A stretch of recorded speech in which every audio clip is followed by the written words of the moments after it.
Titi Kamal turut mencuri perhatian saat menghadiri acara ulang tahun Ussy Sulistyawati.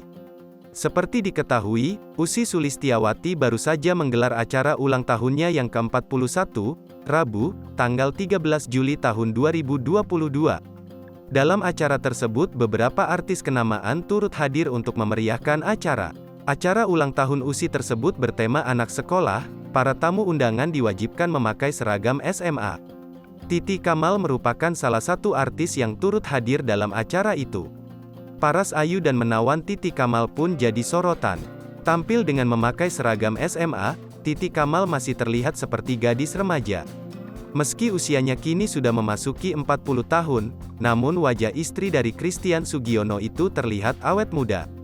Melalui unggahan di media sosial pribadinya, bintang film Ada Apa Dengan Cinta itu mengunggah potretnya saat memakai seragam SMA. Ke BD Ussy dress kodenya anak SMA, tulis Titi Kamal dilansir dari Instagram, Kamis tanggal 14 Juli tahun 2022. Rekan artis pun ramai memberikan pujian di kolom komentar unggahan itu.